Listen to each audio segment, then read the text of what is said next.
Okay, great. I think now we're slowing down. As I said, this is recorded, so any new starters not arriving yet or arriving a bit late will be able to catch up for the first few minutes anyways. So over to you, Roger, our chair of the session today. Well, thank you, and good evening, everyone, and welcome. It's lovely to see such wonderful numbers and people still joining us, which is great. For those of you that don't know me, I am Roger Wood, and I serve on the Cornwall Science Community Committee as the project officer, and as I'm also a fellow of the Royal Astronomical Society, which makes this evening's presentation particularly pertinent. The presentation will start shortly, and could we please ask that you leave all questions until the end, and then at the end of the presentation, you'll have the opportunity to ask your questions either in person, straight to Dave, or if you prefer, you can put them onto chat and I'll read your questions out so that Dave can respond to them. Now, as I said, this evening's presentation, it focuses upon recent developments at Spaceport Cornwall, particularly as the team are preparing for the Virgin Orbit launch in 2022, so later this year. And it will be the first time any rocket or satellite has ever been launched into space from the UK. And it's very timely, as 2021 was a key year for the progression of the UK space sector, from deep space communication to the passing of new laws regarding how space exploration is managed. And there have been a number of significant milestones coupled with incredible innovation that's accelerated the commercialization of the UK space industry. And for example, on the 25th of December, you'll be aware the James Webb Telescope was launched. And this year, in 2022, around a dozen probe launches are already planned, enabling further exploration of the moon, and a partnership between the European and Russian space agencies to further explore the possibilities of life on Mars. According to the campaign to protect rural England's interactive night blight mapping tool, Cornwall has been identified as the 4th darkest county in their study of England. And therefore it's no surprise that Cornwall now has 2 international dark sky parks, one in Bodmin and the latest in West Penwith. And the past 9 months have been a pivotal time for the next era of space exploration in the UK. And Cornwall Space, which is the name for Cornwall's space cluster, has been leading the way with significant advancements and developments within the sector. Now, the overall aim of Spaceport Cornwall is to provide a safe, dedicated, and responsible way to access space, capable of supporting small satellite launches, and in particular, connecting people, businesses, and ideas in Cornwall, and where appropriate, further afield. And Spaceport Cornwall are trying to reach every single student in Cornwall through a range of activities, including online broadcasts, in-person exhibitions, and a range of different challenges. And to the best of my knowledge, they've reached at least 20,000 students in Cornwall over the last year, and have plans to reach even more as they build up to the launch.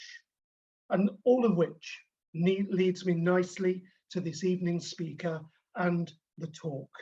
And so Dave Pollard is with us. He is the Education and Outreach Manager at Spaceport Cornwall, and he's been there since September 2020. And prior to that role, Dave was for almost 3 years the Enterprise Advisor Network Coordinator with the Cornwall and Isles of Scilly Careers Hub. Dave has over 10 years experience of marketing and strategic business development experience in a number of sectors, including education, media, both public and private sectors. Dave is passionate about increasing aspirations and opportunities for all young people, especially here in Cornwall, and in relation, most of all, to engagement with STEM learning. So at that point, I think that leads me in very nicely. Welcome, Dave. It's lovely to have you with us this evening. Over to you. Thanks very much, Roger. That's one of the nicest introductions that I've ever had, I think. I will just share my screen with you now. I think my presentation is going to be somewhere around 25 minutes long, and then I look forward to your questions afterwards. So just to give you a little bit of background about me, I went through education in Cornwall at Helston School and Helston College, and then I went on to university to study business management. So I don't have a background within space or within science necessarily. And then it was in my last role, as Roger mentioned, at the Careers Hub, where I worked linking businesses with education to try and sort of raise the aspirations of young people and to highlight where future opportunities could be for them, where I started to work with Spaceport Cornwall quite closely to help them with some of their outreach work.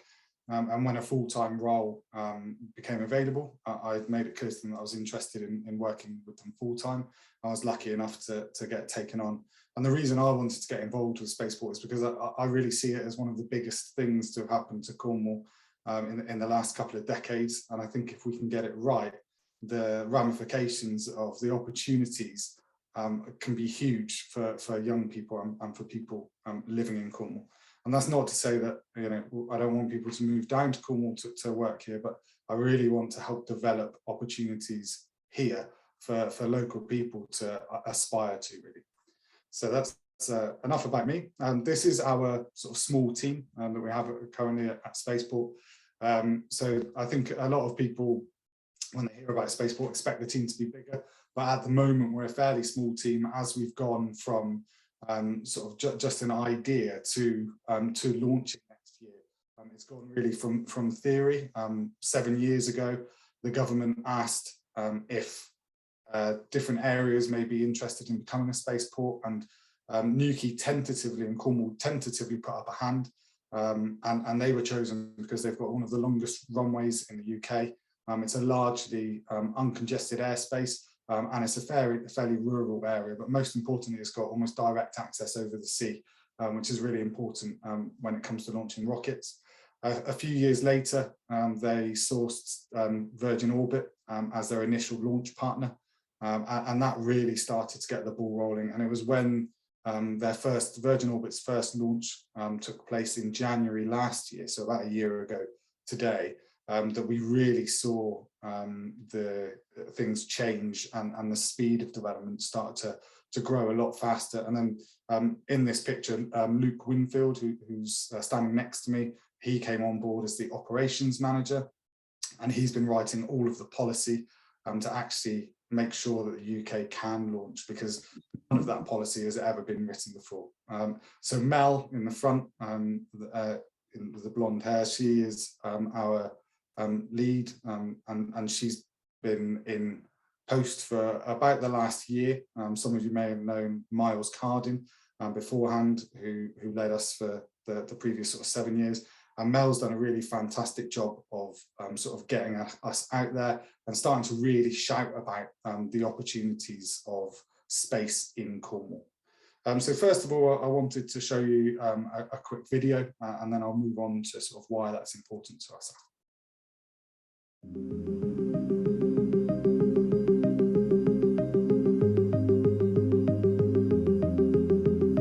Elsie, this is LB in control room. We are currently on track for our nominal timeline, and our current drop time as listed in Trillian is 19:25 UTC.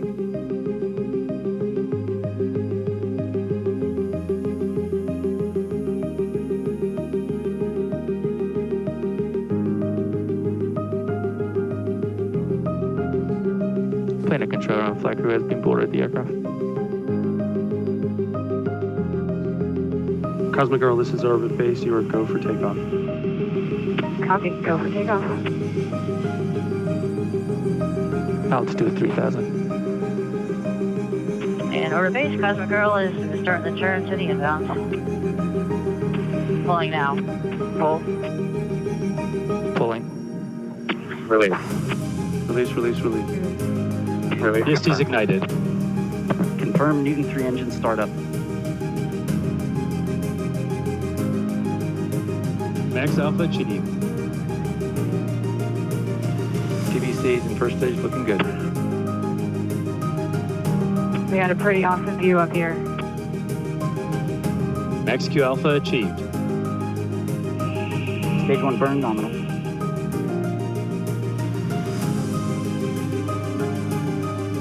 Stage set, brake wires broken. Newton 4 startup complete. Recovered, and we are now returning to base. Bearing, brake wires broken. Launcher 1's in space. Sounds like the blue skies went to black. This is Radiohead on control. Mauritius has confirmed acquisition signal. Payload separation confirmed.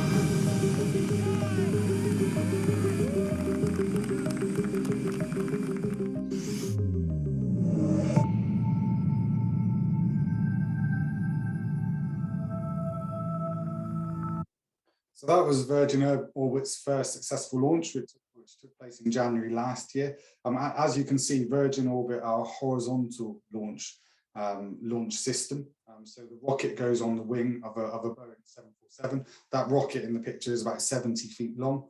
They fly up to about 35,000 feet, which is sort of a similar height to if you were going to travel long distance from the UK to the US.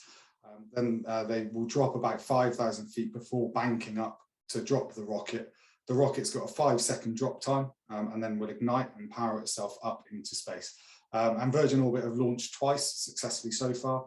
They're doing another launch this month in the US, and then they'll be over here to launch from the UK towards the middle of this year, which is super exciting for us and for Cornwall. And I think it's going to have sort of huge national coverage and will be great to sort of share in schools and just to get sort of local people inspired and excited about it. So Virgin have got two sort of space companies. One is Virgin Orbit, who we're working with, who are delivering satellites into space, and the other is Virgin Galactic, which are looking at sort of space tourism and the transportation of people.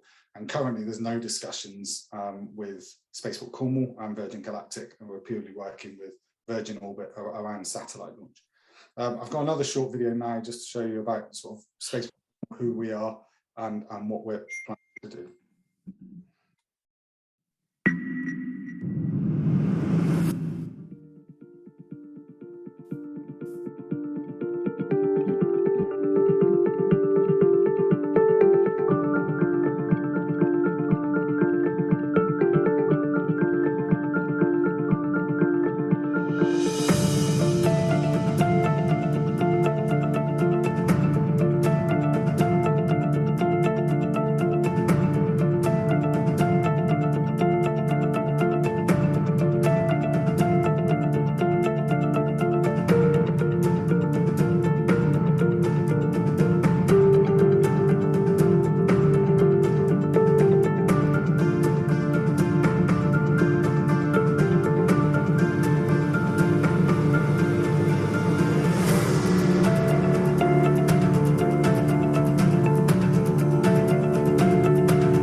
tells you a little bit more about who we are and what we're planning to do. So we are a sort of funded organisation through Cornwall Council, Cornwall and Isles of Sea Local Enterprise Partnership, Goonhilly, Virgin Orbit and UK Space Agency.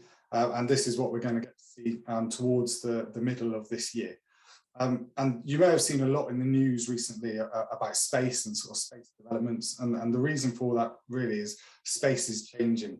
It's changing from state-led to more private-led organisations like your SpaceX, like your Virgin Orbits, Virgin Galactic's, Blue Abyss, and a number of other sort of smaller organisations looking at launch. And this graph here, I think, kind of highlights it most evidently. So on the bottom are the commercial launch providers, and above that is state launch. And you can really see from the 1980s onwards, there's a huge increase in commercial launch rather than state launch.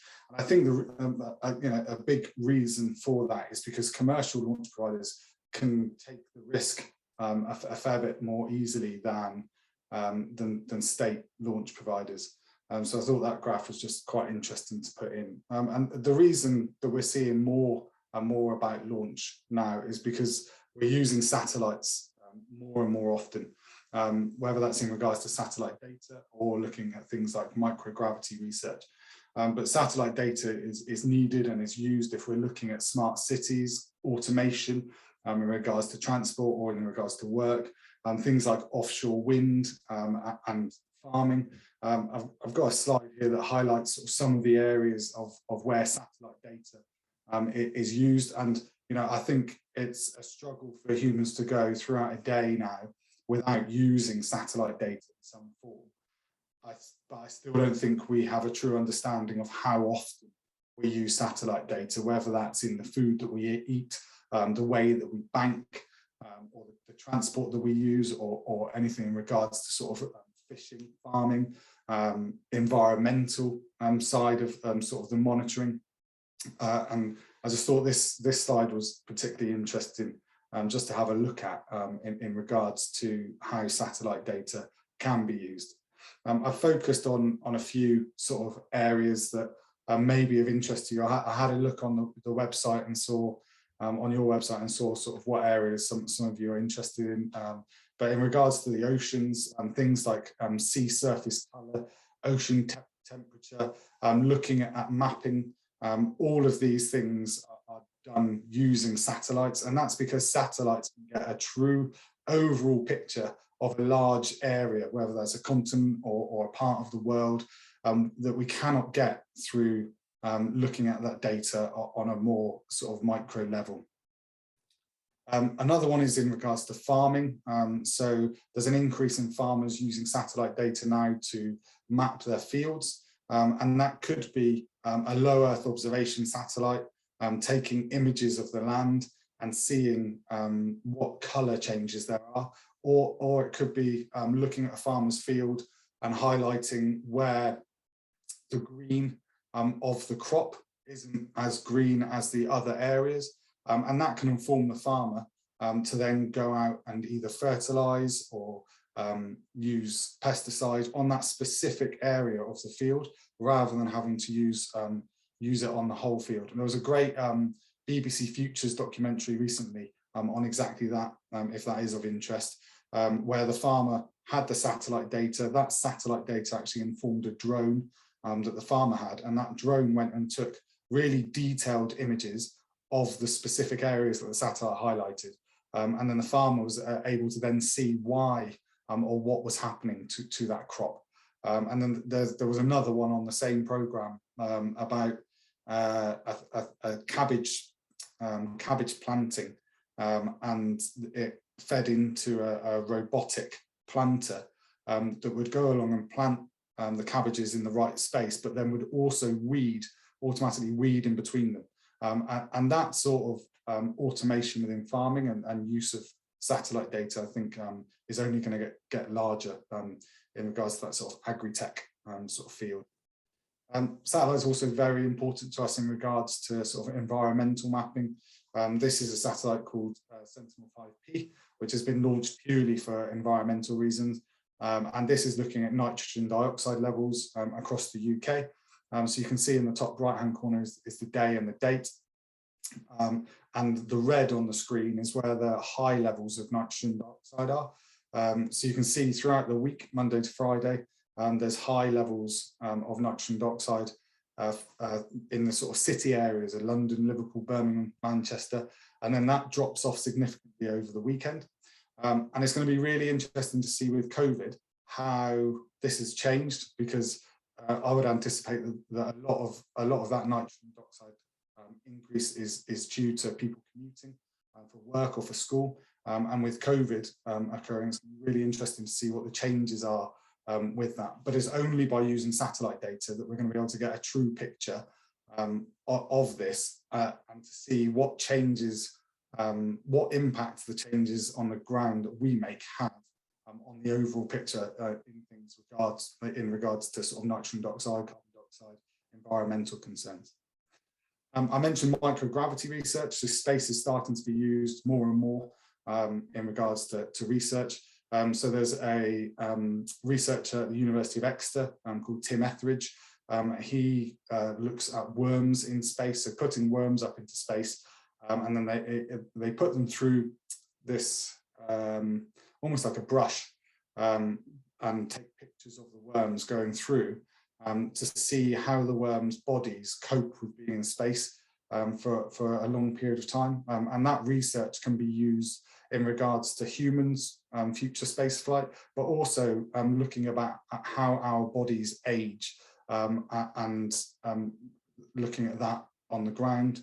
There was another piece of research recently taking place on the International Space Station, which was looking at concrete and using different structures in concrete, and they were only able to do that within space to bring that back down and then see if it had a sort of stronger constitution. And I think there was some really interesting results from that. So if that's of interest, I would say have a little look at that.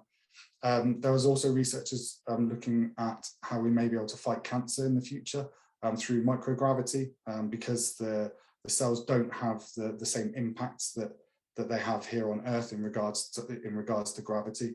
And then also sort of plants and seeds in space, looking at how plants cope in that area and whether or not you can create a more hardy crop by using space initially to bring the seeds back down. And there's been a lot of work in regards to sort of chilies in space and other plants in space for that. So that will help inform us in regards to planting here, but also potentially looking at sort of planting on other planets in the future as well. So I just wanted to talk about some of the recent developments that have taken place at Spaceport. So on the far right there, that's a company that we've signed a memorandum of understanding with, Sierra Space, to be a future launching, a future landing zone for them in the future. They're a vertical takeoff. They take off on the top of a rocket, but they're a horizontal land, and they need horizontal landing sites in the future. And they will be taking researchers and research up to the International Space Station, and then bringing that back down to the countries that they land in. Also, you may have seen on the news about Blue Abyss there in the centre. So Blue Abyss are aiming to be the deepest pool in the world, and that will be a space for extreme environments training, and also a space for training astronauts and for carrying out research in the future. So they have identified that they want to set that up in Cornwall on the same site that we're on. So they're just going through the stages of sourcing funding for that. But that's a super exciting opportunity, and great to be in with that sort of discussion about developing the cluster there further. On the left there, we've got a hardened air raid shelter that, you know, is a relic from the war really, but it's also perfect for testing rocket engines. So in the bottom right is a company called Skyroarer, a Scottish company, and they have been down and tested one of their rocket engines in that air raid shelter, and that's something that we would like to develop further in the future. And then finally, bottom left is our satellite integration facility. which was completed on Christmas Eve, so huge sort of Christmas present to us. And that satellite integration facility is going to be the place where the satellites get loaded into the rocket, and it's essentially going to be a huge clean room that makes sure that those satellites go into the rocket well, but is also a huge opportunity for us to be able to work with educational partners and research partners to be able to use that space when Virgin aren't in it. So, initially Virgin are going to be launching once, twice, maybe 3 times per year. So there's going to be a decent amount of time when that satellite integration facility is empty, and we're going to be able to work with the academics and researchers who may want to use that in the future. So at present, we're building sort of two main buildings on site. That's one, the satellite integration facility, and then the second is a centre for space technologies. So that's going to be a building that will be split off into sort of small rooms for SMEs and academia to be able to come and work in that space and set up in that space and develop in that space and develop the space cluster in Cornwall even further. So that's due to be finished in about March this year, and it's already oversubscribed with companies that are wanting to be down here and setting up in the space. And that gives us an opportunity to go back to Cornwall Council to say, we think we need more space here if we want to keep developing in the way that we are. So we're super excited about the first launch coming up this year. And on the first launch, we will have a satellite called KernoSat-1. And it's called KernoSat-1 because we also want to have a KernoSat-2, KernoSat-3. And KernoSat-1 is being put up to help monitor the environment around Cornwall. So we did some work with the University of Exeter around what sort of potential missions this satellite could have. And we've settled on monitoring the oceans around Cornwall. So that could be looking at ocean acidity, ocean temperature, litter in the ocean, but we're focusing on using it to look at the development of a potential kelp forest for Cornwall. So kelp is a significant carbon sink. You guys probably know, I think there's a lot of sort of ocean environmentalists on here potentially that may know more about it than I do, but it also grows particularly quickly, and it can be harvested to be turned into biofuel. And our neighbours up on the spaceport is a company called Benneman, and that's exactly what they do, is create biofuels. So we're going to be using KernoSat-1 to monitor the oceans, to then speak to Cornwall Council about a feasibility study to create a kelp forest for Cornwall, and really making that sort of nicely circular. And the Ocean to Orbit sort of document that you can see on the right there, that was carried out by a University of Exeter student who was on an internship with us over the summer, and it was a really great piece of work. Another sort of development that we've had recently is a number of sort of STEM exhibitions. So over the summer, after G7, Virgin Orbit brought their Launcher 1 rocket over for G7. It's the one behind the girls jumping, and that's a 70-foot long model of the rocket. The exhaust is real and the nose cone is real. And that was the centerpiece for our Story of a Satellite exhibition that we ran for 3 months, and we had about 4,000 to 5,000 people through the doors for that. And today we've just released a virtual tour where you can walk through or put on virtual reality headset to walk through the exhibition and read all of the information and watch the videos that were there. But we had the rocket, we had 3 satellites, we had the Sierra Space Launcher, we had a virtual reality headset looking at exoplanets, and information from Goonhilly, UK Space Agency. It was a really great exhibition. And then just before Christmas, we set up a second exhibition. So the Story of a Satellite exhibition is now closed because the rocket has gone back to the US.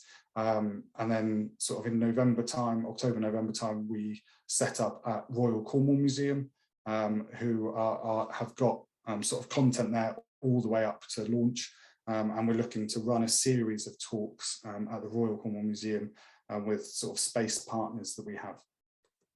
So what is the opportunity? The opportunity is the fact that the UK government has targeted the UK with capturing 10% of of the global £400 billion space economy by 2030. You may have seen in the video, we currently manufacture a good proportion of the world's small satellites in the UK, but we have no launch facility. Cornwall will be the first launch site to go live in the UK. There are other launch sites, so there's 3 in Scotland, and Shetland are looking like they will probably be the second launch site to take place. They're a vertical launch. We're the recognised horizontal launch partner for the UK, and Shetland are the vertical launch site chosen. So super exciting times for sort of UK launch and UK space. And the launch market is said to be worth £10 billion over the next decade, and it's going to be great for Cornwall to have part of that. So we're looking to create 150 direct jobs and 240 in the supply chain going forwards. That's already started. We work with UK companies who are going to be managing the ground support system for Virgin Orbit. So a company called AVS are developing that. And through the developments on site as well, we'll also need more staff for that going forwards. Hopefully a £240 million economic boost for Cornwall. Something that's super important to me in my role, and just generally really, is the opportunity to inspire a generation of young people in STEM or STEAM. I always like to include the arts really, and the ability to think creatively within that, I think, is super important. And we want to take a global lead in sustainable space. So sort of leading on from that, number 4, we're the first spaceport in the world to have carried out a full environmental impact assessment report. And that highlights that we will have a 0.01 to a 0.4% increase on Cornwall's total emissions if we got up to 12 launches per year. We want to offset and mitigate that and be the greenest spaceport in the world. We're putting pressure on other spaceports around the world to also start to look at their carbon impacts. And one of the Scottish spaceports are also looking to do a full environmental impact report. And we're also looking at how we can use greener fuels in the future, have more of the reusability of the rockets, and how we can use space to help mitigate what happens on the ground. In regards to sort of using space to help mitigate things, there's a picture there of Italy, North Italy, and that's looking at carbon dioxide levels in Italy. And the one on the left is pre-COVID, and the one on the right is during COVID. And that had this exact image got published in a lot of sort of newspapers in Italy, and it created quite a surge of people putting pressure on their politicians and lobbying their politicians to make changes. And because of these images, there's now been changes made in some of the major cities, such as Venice and Milan, to reduce those carbon dioxide levels. So I just thought that was a great image to put up. And the one on the bottom is a picture of when we went to full council to apply to be a spaceport, and XR were in attendance. And you know, we have great conversations with the environmental groups, and I think it's super important that the environmental groups keep challenging us and other organisations around our green credentials and how we can be more green, and also have open conversations with us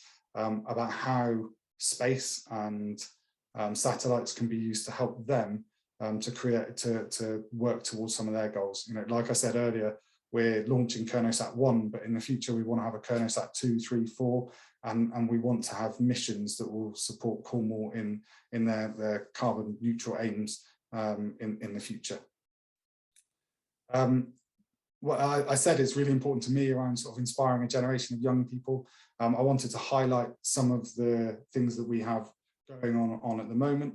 On February the 4th and 5th, we are running a 2-day event at the Eden Project. The first day is going to be the launch of our sustainability report on the 4th, and the second day we're running a hackathon for students aged 16 upwards to get involved with actually designing some of the hardware and the software on the ground that will work with KernelSat.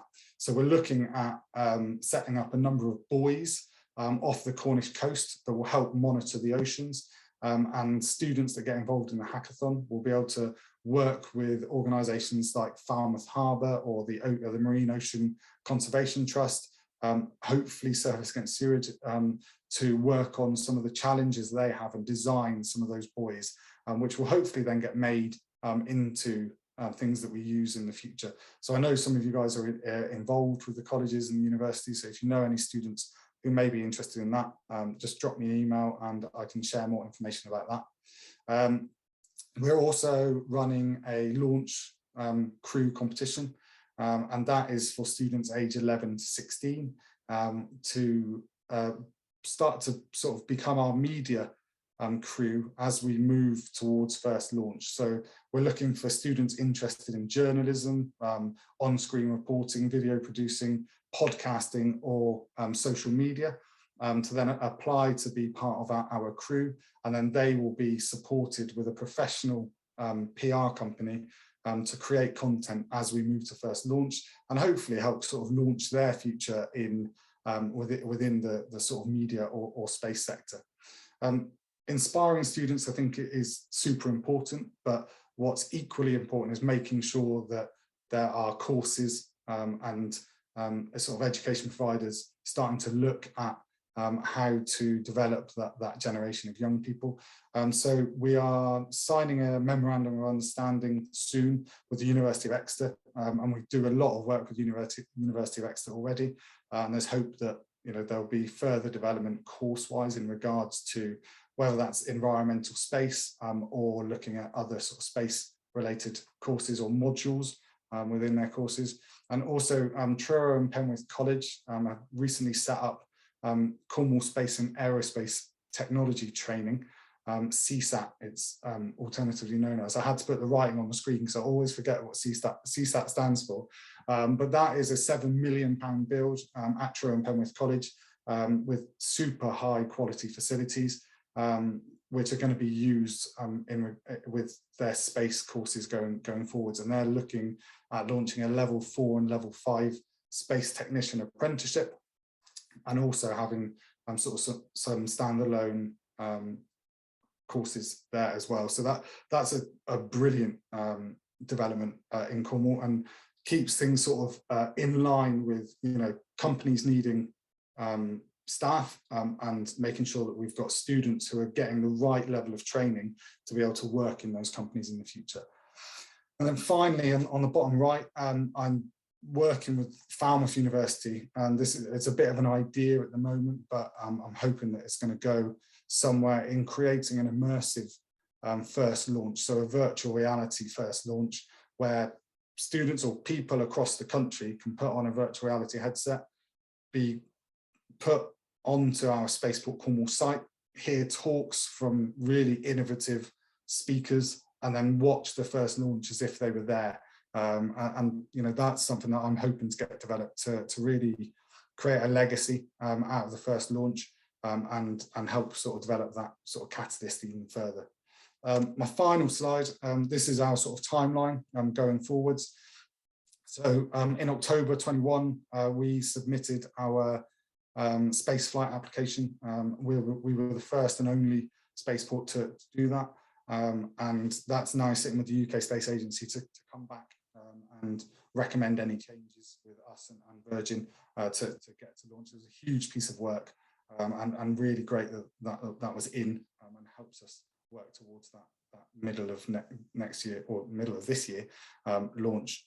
In December 2021, we got the keys for the satellite integration facility, and work is moving on with the Centre for Space Technologies. In January, so this month, the Virgin Orbit are going to have their next launch, planned to have their next launch. In March, we're going to have a full spaceport readiness review to look and make sure that we're ready for a summer launch. So that's a massively important milestone for us. In April, there'll be a commercial launch customer confirmed. We've got ideas of who that may be already, but there'll be an official announcement.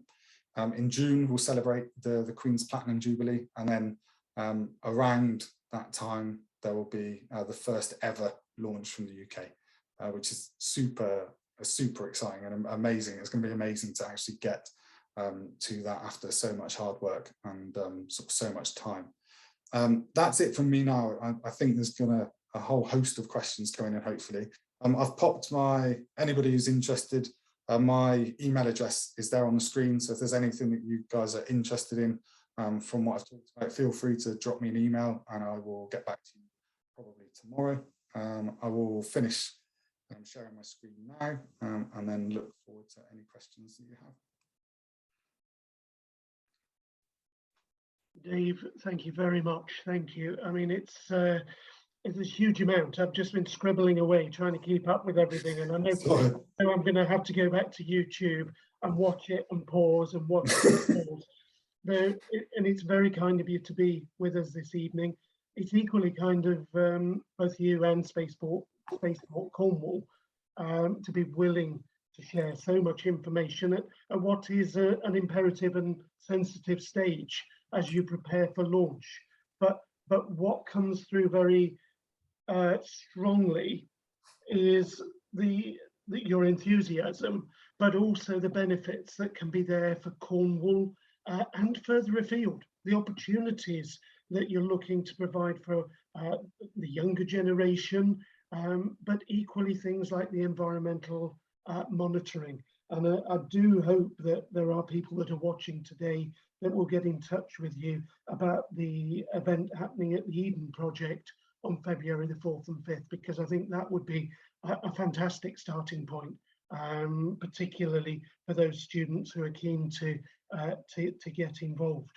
Now, as you can imagine, the chat has been very, very busy throughout your talk, and I'm going to try and get back to the main point. I've got David and Ben in the background who are acting as my backup just to make sure I haven't missed anything. I will give people the opportunity to ask their questions directly, but equally I'm happy to read them out. The first question I come to really is from Oliver. And Oliver, you wrote that you have all manner of questions. Would you like to put those direct to Dave at this point, or would you prefer me to? I shall take silence after about 5 seconds as you wanting me to do it. Yes, thank you, Roger. I'm really happy to answer myself if I can find my way back up the screen to where the questions are. So if you just give me a moment, I'll see what I can do. It was 7:56 p.m. if that helps. Yeah, my screen is not very good at scrolling. Here we are.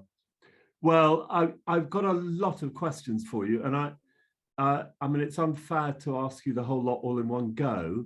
I mean, I think what I'd like to do is to start with the issue about the climate crisis and how it is that you can justify, or not you personally, but how the spaceport can justify spending £10 million of our money investing in a fossil fuel reliant industry when we've already declared a climate emergency. So that would be my first question, but there are plenty more as Roger's seen. And maybe, Roger, I'll leave you to ask those of the rest of the questions that you think are appropriate.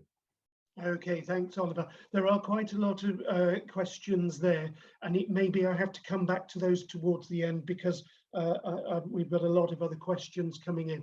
But thank you, Oliver, for starting the questions off. Dave, over to you. Yeah, thanks, Oliver. I think for me, satellites are a huge part of the solution rather than just part of the problem. And if we're able to get those satellites into space in as green a way as possible and take seriously how they get there, be open and transparent about that, how they get there, and work with sort of local organizations to get them there as green as possible, that's really important to me. I mean, those satellites are going to be launched, whether they're launched from here, where we are taking sort of the environmental issues in, seriously, or whether they're launched from other places like Russia, where there's literally no information about those launches, about the environmental impact that they're having, about the emissions that are being put out there. That's why I think it's important to do it right here. Okay, thank you, Dave. Thank you. Oliver, I've noted your other questions, and as I said, if we've got time, we will come back to them. But I don't want to leave anybody out. I want to give people the opportunity to put their questions to Dave. Melanie, good evening. I noticed you've asked two questions. Do you want to put those straight to Dave? Sure, I will do. Thank you. My first one, this could be a brilliant initiative for Cornwall, or it could be that Virgin and other companies fly in all the people and all the technology they need, and there's very little impact, very few opportunities for Cornish people here. And it would be lovely to have more good jobs in Newquay area, good technological jobs, well-paid jobs. So my first question is, how many of the jobs will there be at Newquay next year? And what sort of jobs? And how much of that technology that we saw in the video will come to Cornwall? I don't know the exact number of people that will be included, but the Centre for Space Technologies that's being developed, that is already oversubscribed with companies who are wanting to be down here. One of those companies is a company called D-Orbit. They're already sort of recruiting. I think part of it is around developing the Spaceport Cornwall team, but a lot of it is around being that catalyst for other organisations and space companies wanting to be close to launch down here, and setting up and recruiting staff locally, which is where sort of the education providers such as Truro and Penwith and University of Exeter come in to make sure that we've got a sort of talent pool of students here that are ready to work in those jobs in the future. In regards to Virgin Orbit, I think for the first couple of years, they will continue to manufacture in the US. But once we get up to sort of 3+ launches a year, I would hope that they would then look to be developing more on the Spaceport Cornwall site as well. Yeah, thanks. I do hope that happens. My other question is about the climate impact and what is the carbon footprint of this and what can be done to minimise it?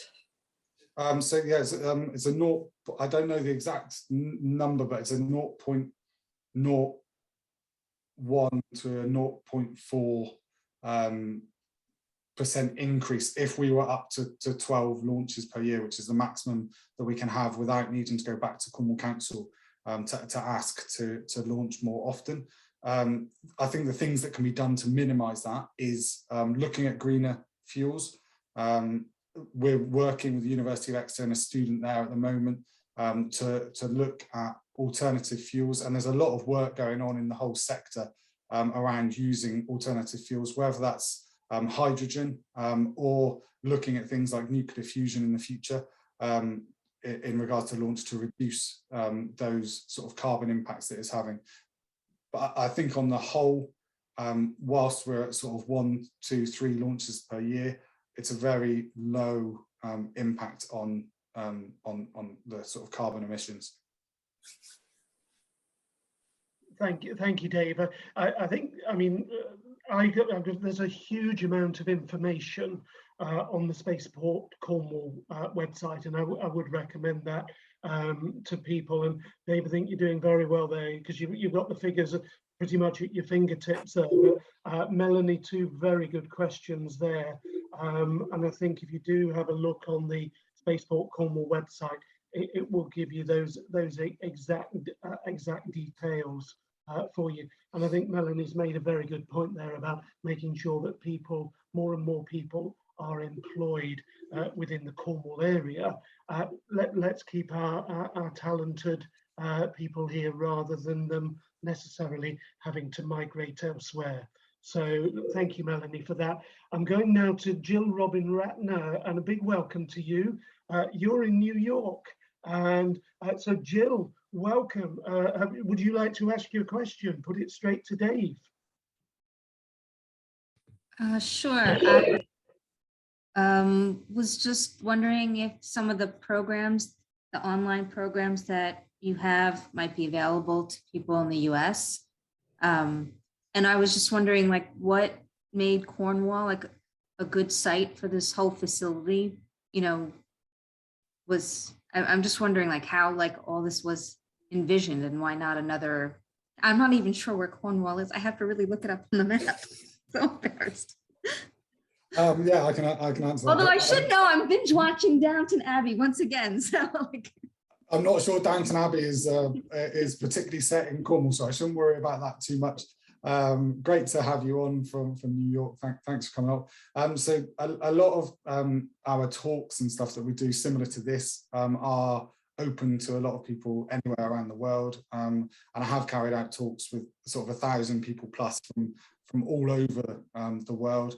We're also doing a series with Royal Cornwall Museum soon in the future, and having experts talk about their area. So whether that's sort of looking at exoplanets or Goonhilly Earth Station, which will be open to anyone to sign up. So I'd say follow us on social media if you're interested in those. And what made Cornwall sort of the right choice?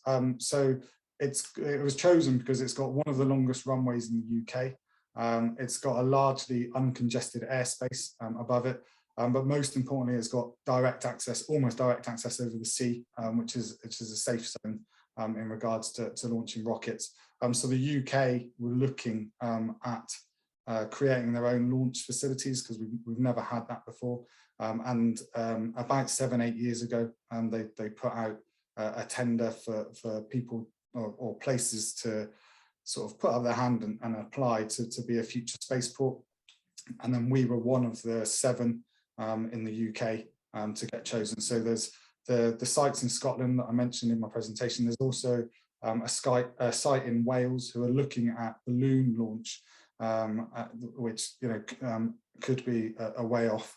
And then another site in Wales who are looking at a platform launch, an ocean platform. So taking a platform out on a large ship and launching off of that. So we're one of 2 horizontal launch sites. So us and Prestwick in Scotland are the other horizontal launch site, who have recently just announced a partner as well.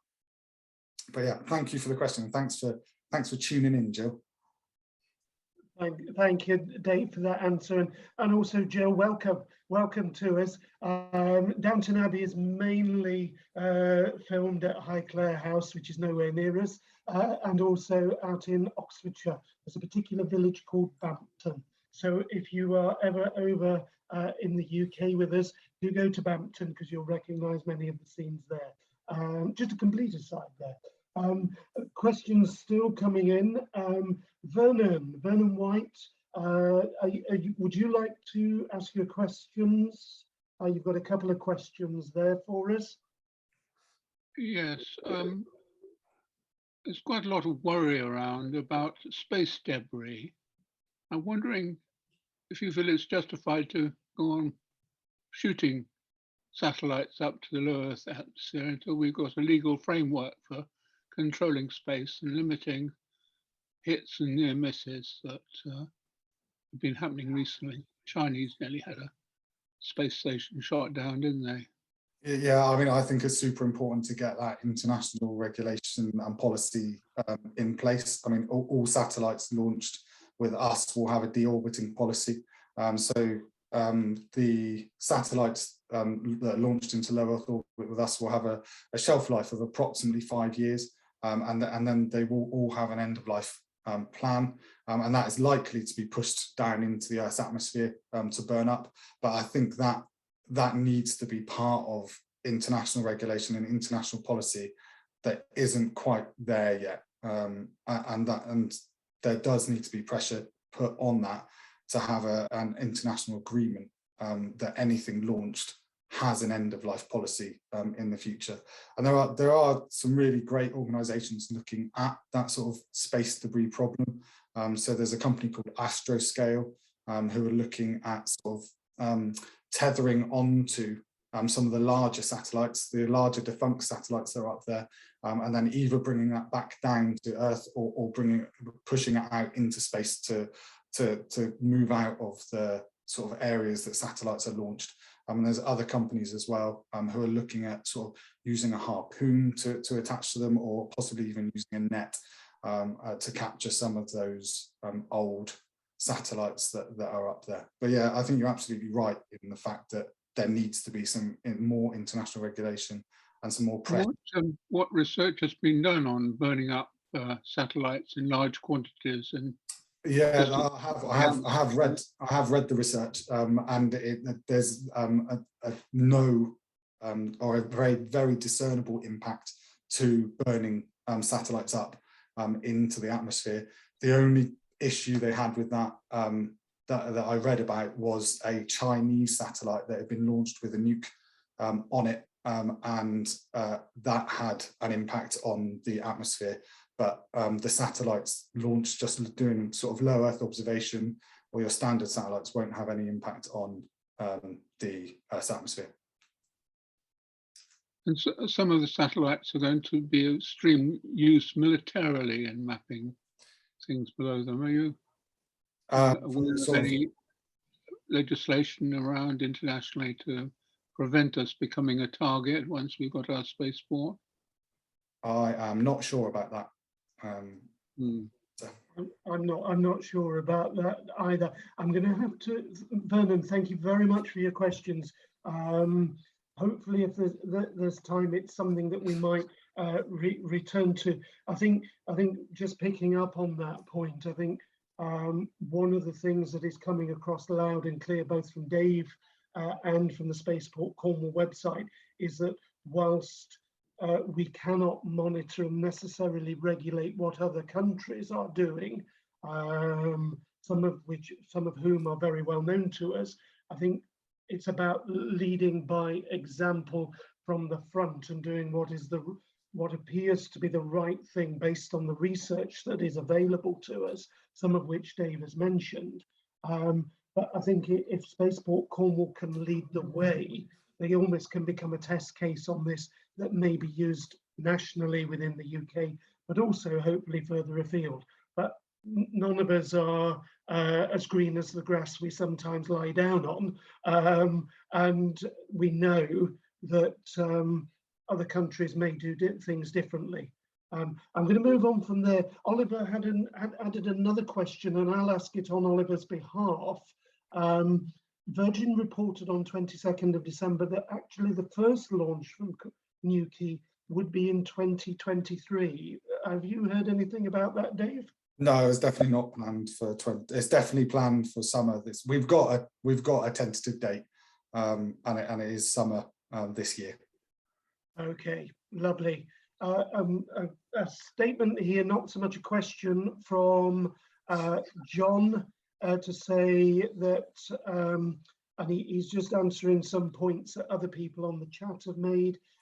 Fantastic initiative, essential technology to help in the fight against climate change, monitoring of our dynamic world in near real time, I should say, is what we need. Forget space tourism, and that's not a comment made at you, Dave. I think that's made at somebody. No, that's there's a lot of space tourism going on through different people. Soph, if you don't mind me calling you Soph there. Soph, if you're online, do you mind just asking your question? I think it's a brilliant question you've got there.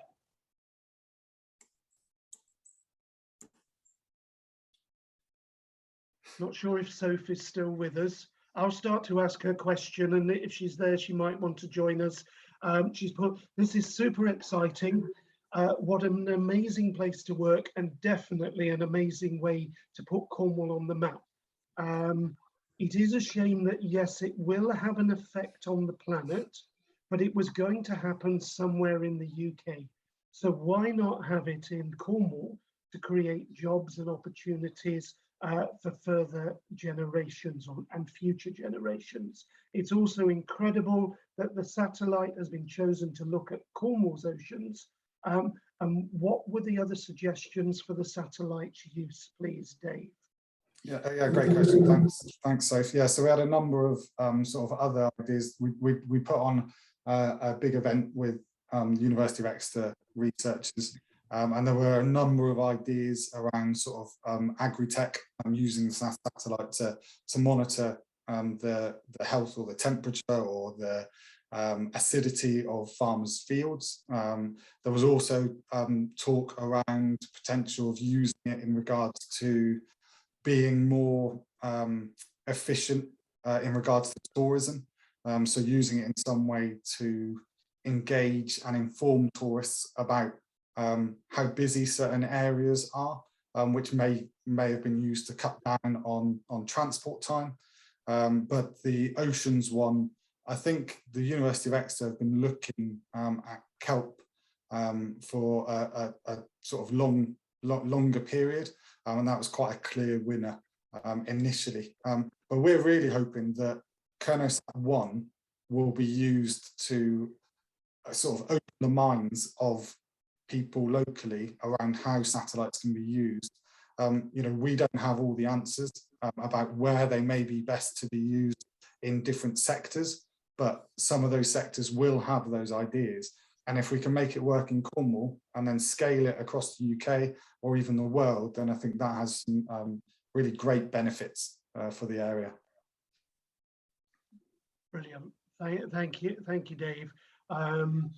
That's good, and it's interesting you mentioned the kelp forests, because again, I know this has been something that's research that's been going on for a while, not just in terms of biofuel, but potential untapped medicinal benefits, and also food. We have a thriving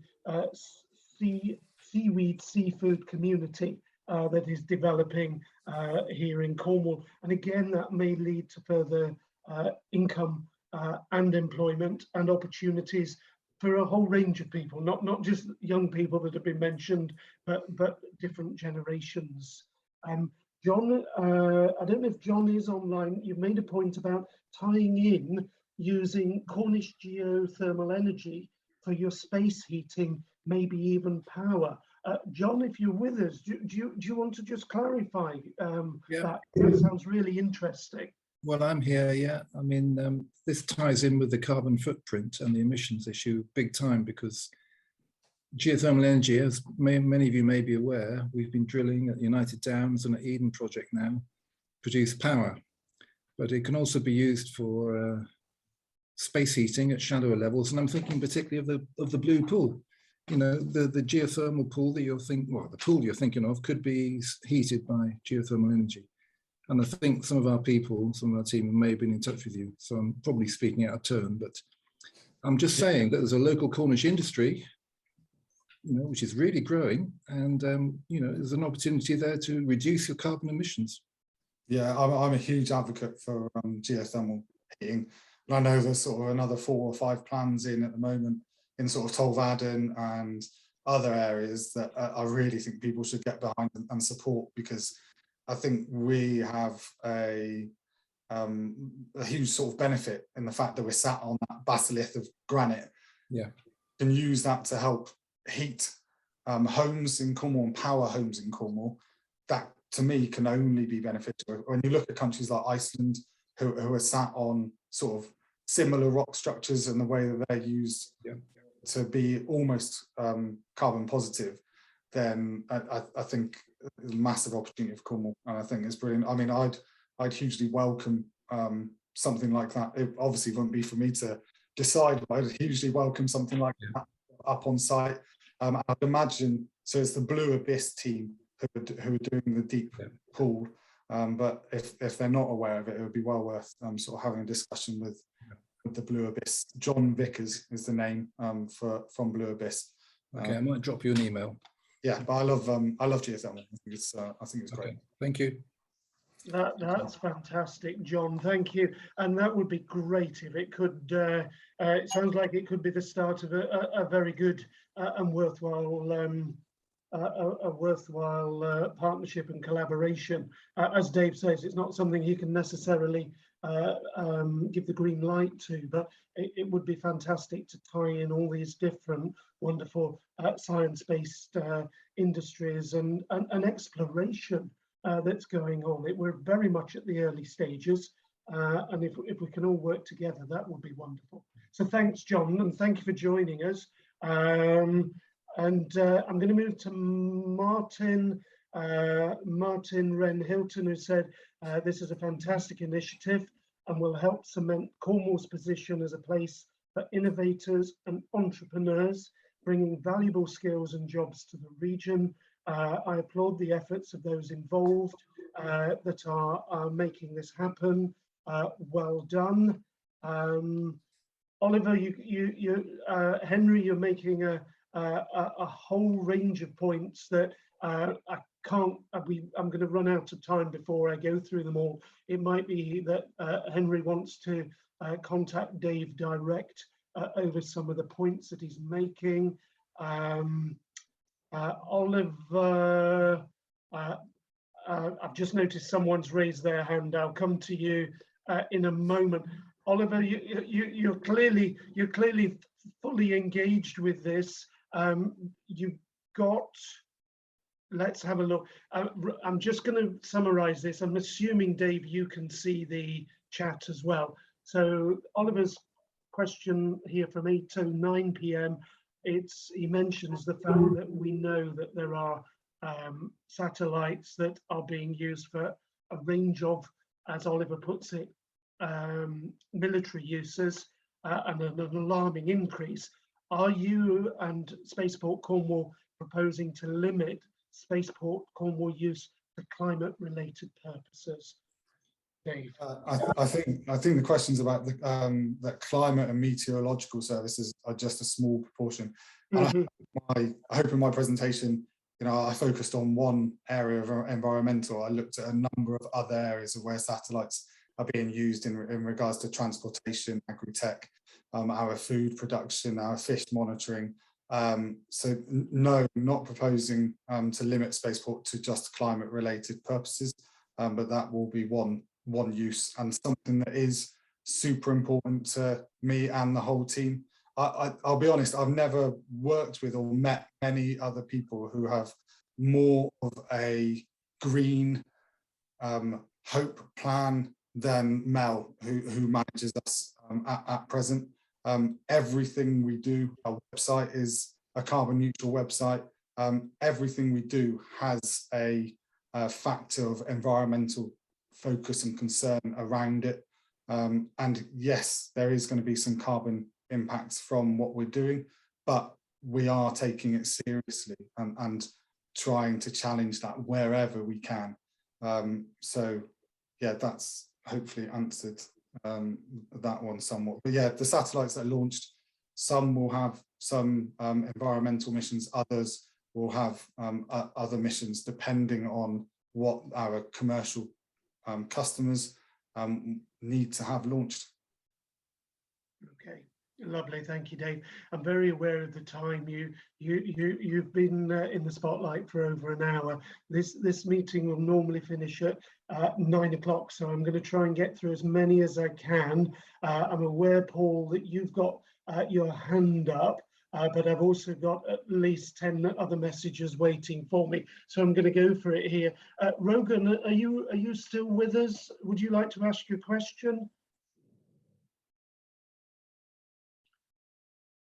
Okay, I don't know if Rogan's with us. I'm just reading it out for the benefit of others. So it says, Dave, you say that you want to be challenged by environmentalists, but I don't hear much engagement with environmentalist concerns in this.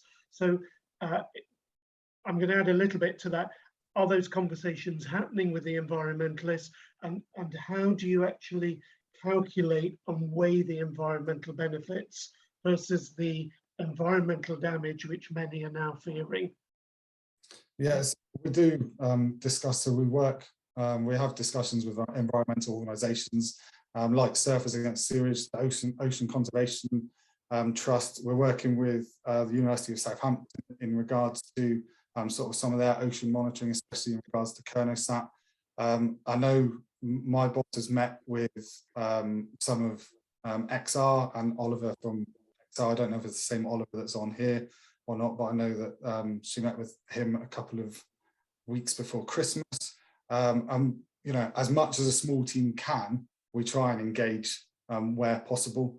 How do we calculate and weigh the environmental benefits you claim versus the environmental damage many now fear? You know, I look at how satellites are used, this is just me personally, I look at how satellites are used, can be used, and see them as part of the solution. That's simply it. And I'm massively passionate about using space as a hook into STEM and STEAM, and having kids here and students here in the future who have those skills, but also have that passion to make positive changes in the future.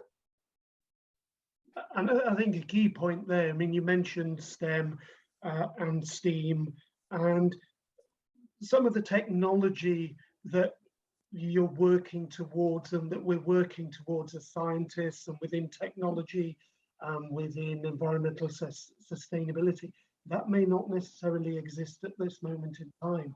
And by bringing younger people in, and I keep saying younger people as if I'm you know, I'm not trying to leave anybody out there, but it may be they come in with new ideas that haven't even been thought about within the scientific world, or developing and evolving things that can make a contribution to what is happening within Spaceport Cornwall and further afield, for the benefit not just of humans, but for the planet as a whole. I'm going to move down. Thank you, Dave, for adding your email there. Paul, you've waited very patiently. Paul Simmons, I'm going to go to you. Hi there. Dave, that was quite a slick production there. Great. Gave us all the information we need, but I'm going to Kevin Anderson as well, if you know of him. And he does say that we need 10 to 20% reduction in CO2 to keep our global warming below 1.5 degrees. Have we not got enough satellites up there to tell us this? And I'll ask you about the 0.04% of emissions. Does that include the spaceport? Does it include transportation? Does it include that? You know, private-led space tourism as opposed to state-led. I think that says volumes. But you know, I'll go back to the question. I'll just jump in there quickly.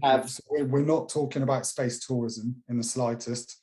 So Virgin Galactic do space tourism, Virgin Orbit do satellites. We're working solely with Virgin Orbit, so satellites into space. Satellites, and coming to your point about, you know, do we not know enough environmentally already? Yes, I think we have a good idea about what's happening environmentally, but satellites are also a huge part of making sectors, industries much more efficient and much more slick to reduce their carbon emissions.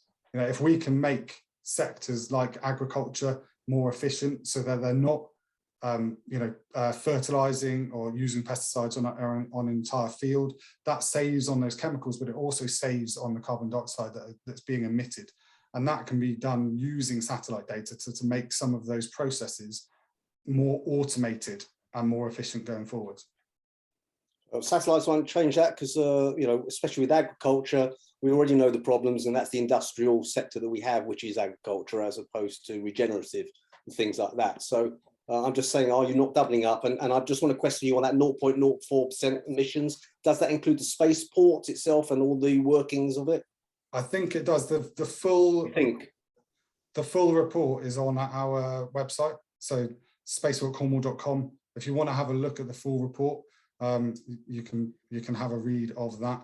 And in regards to the agricultural side, I would suggest having a look at some of the BBC Futures documentaries around sort of agriculture and using space to help make some of those processes more efficient, because it is starting.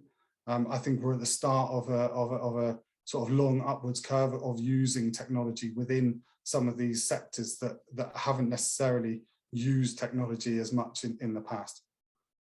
Okay, just one other question, quickly, one really. So I've been told it's a zero-sum game when it comes to carbon. Who takes the hit on the CO2 that you're actually producing? Which sector are you actually thinking are going to take the hit on that. Our aims are to be a carbon neutral spaceport in the future. But it won't be. But, so who's going to take the hit?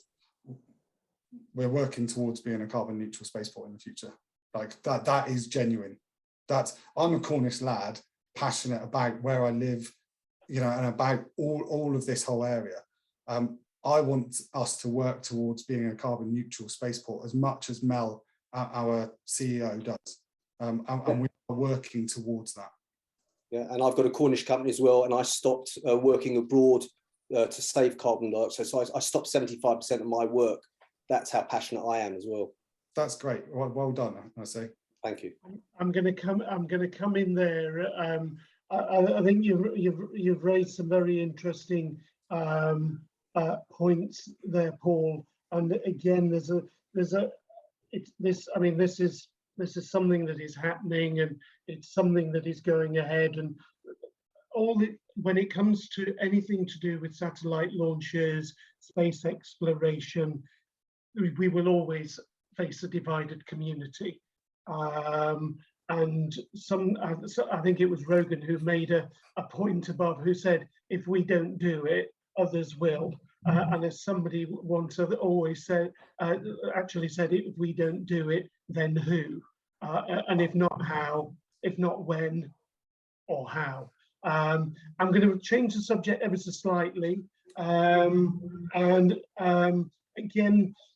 Dave, I think you're doing a fantastic job, because the questions that you're being asked are incredibly technical, and it's good that we've got the ability to be able to refer to the Space Cornwall website, Spaceport Cornwall website. If anybody does have any specific questions after the meeting and you want to send them to Dave, he has shared his email address with you. I'm going to go to David, who is co-hosting the meeting this evening. And David, over to you. Yeah, it was just something you said earlier about when you explained why Cornwall is such a good site for the spaceport. It's one of the things that you mentioned that I just never heard of before. Why is proximity to the sea so important? It was just something I picked up on that sounded really interesting. Yeah, so it's important because there's sort of huge safe zone areas over the sea rather than over land, because if you did have sort of an issue in regards to sort of catastrophic failure or anything like that, having that over land is a lot more dangerous than having it over the ocean. And so that's one of the main reasons that it's important. Yeah, but seeing as it's a horizontal launch anyway, aren't these issues kind of minimal as it is? Yeah, they're low, but they're still there. So it would be, if we were launching from the centre of the UK, it would have to travel for a certain amount of time before it got over the sea. So if you look at a lot of spaceports around the world, a lot of them are located close to the ocean. So does that mean all the launches will be straight north as well, and then veering off to not hit Wales? No, so sort of one of the benefits of being one of the benefits of Virgin Orbit is their sort of flexibility of where they can rocket drop. So whether that needs to be an equatorial orbit satellite or a polar orbit, the Virgin Orbit Cosmic Girl and Launcher 1 can fly either north, so sort of north of Ireland, or south down towards the equator to launch the satellites into the orbit that they need to be in. Great, thank you. Okay, thanks, David. Thank you for your question. I've got. I'm very aware of the time, and that Dave's already done a day job. It's coming up to 9 o'clock, and he's got the day job to go back to tomorrow. So I've got two questions left. One of these, and I'm going to word this slightly differently from how it's presented, but what is the backup plan in terms of how dependent are you on Virgin and the funding that comes from Virgin for beyond the launch of Virgin Orbit? What I'm trying to say here, and it's Rogan's point that he's made here, is that clearly this is something we want to sustain long into the future. If Virgin pulled out, what would be the next plans to ensure that all of these plans can go forward? So I think if Virgin pulled out today, it would be a real challenge. You know, Virgin as our main launch partner is what's helped Spaceport Cornwall get to where we are today.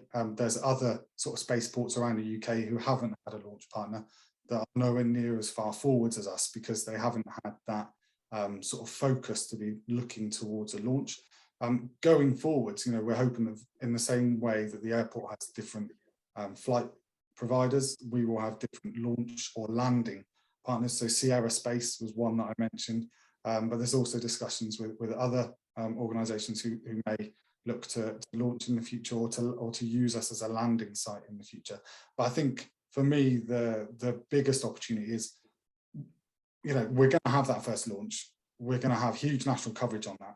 How do we turn that into a catalyst to bring other organisations down, to really develop that cluster down here further, and then have income streams from a number of different areas, whether that's research or using facilities or engine testing, and you know, really putting us on the map for all of those sort of space activities.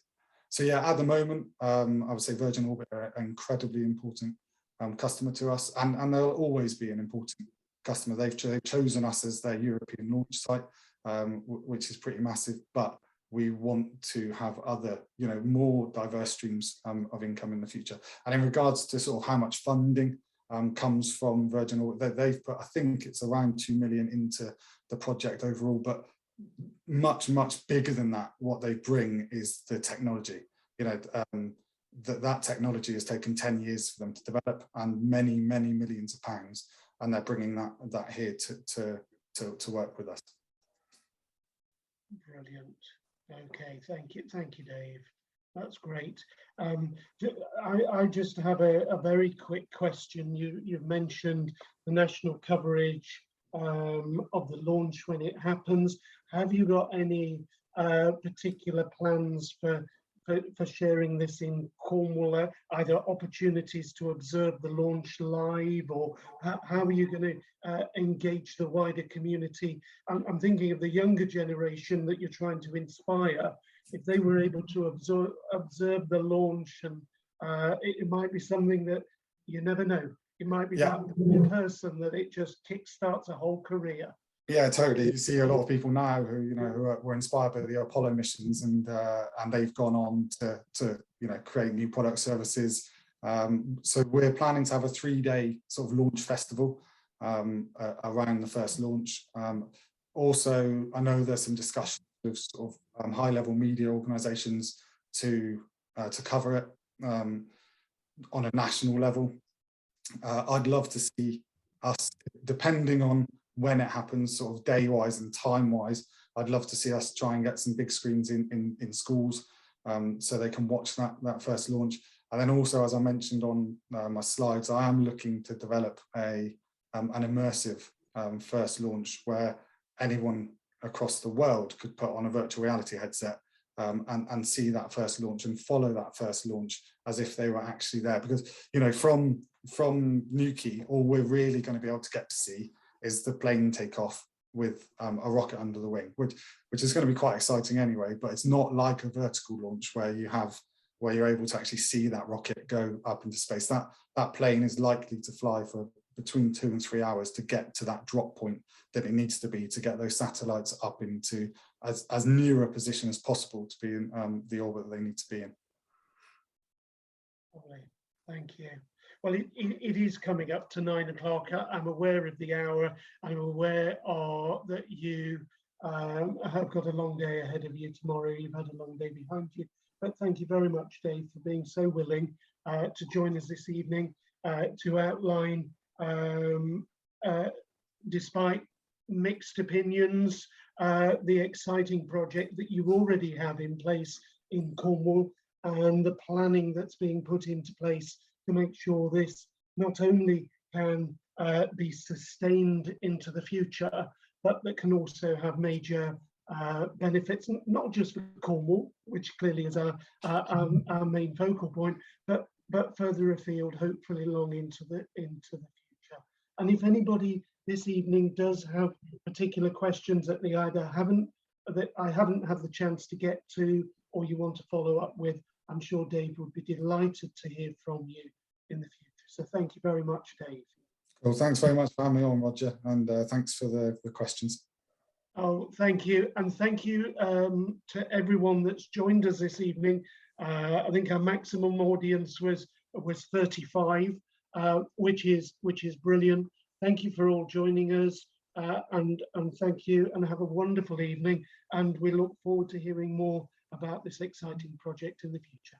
Goodbye to you all. Thanks all. Bye. Bye. Bye.